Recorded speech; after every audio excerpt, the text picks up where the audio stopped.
So as you guys saw in the previous part, we retrieved the data from our blog post, main activity, and present it to the single view post. Now there was one problem that we were facing, and that was we weren't able to match this statement, this condition, and the reason is I was using web view, what do you call it? I was doing web development from 2 days, so I got a bit confused how Android works. So that's not how you check the condition in Android. You type in equals, and you all guys know it. So that was pretty dumb of me. And what we are going to do now, we're gonna run the app again and let it finish. Then we will remove the blog post once the user taps on the button. So that's going to be pretty easy, but what do you say? We just do it. So let the app run, and there we go. So app is running. I'm gonna tap on the post, and there you can see that we got the remove post button. Now let's create some function for the remove post button. So we have our button right here. So what we can do is m single remove button dot set on click listener new on click listener. All right. So once somebody taps on it, we check once again that to make sure that the user who have presented the post is the same user as the one who have created it. The one who is removing it is the user who has created the post. You can do the check right here. Maybe you can use the on add value event listener or something, but let's just skip that for right now. What we actually want to do is we want to remove the post, or what we can actually do right here is if you want to really check it, you can create this post UID as a member variable, so you don't have to add in the value event listener again and again. So to remove it, actually I forgot how we remove the post right here. Remove child. Let me just search for it.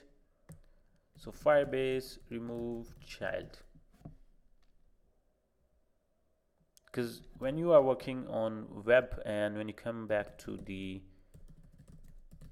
Android, it's pretty weird.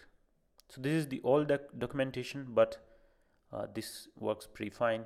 So this is for the web, so we don't want to work on that. Let's search for Firebase Android remove child, and not retrieve, we want to remove it. Let's see if on the all right, this is saying that it's pretty easy to do. You just need to reference the child and just remove value. Yeah, so that's pretty easy to do. What we want to do is m database, so that's the root of our blog, and dot child. The child is going to be the post key that we have retrieved from the previous page, so that is going to be m post key dot remove value. So I guess that's pretty simple, and if it is like that, we want to send the user back to the main page. So I'm going to create a main intent, new intent, and this is going to be blog single view activity dot this to main activity dot class. Now you want to make sure that user won't be able to come back to this page because we have removed it, so you can add in the rest of the stuff so that user won't be able to come back to the page. So I'm gonna run the app now and see if it is working like we expected. So I'm gonna open up the post, which is, I guess, yeah, this is the one, the new post. So let's check if the app is running fine. I'm gonna tap on it, and there we have our post. I'm gonna tap on the remove button, and yep, so the post is removed. The task is successful, and that's exactly what you guys wanted.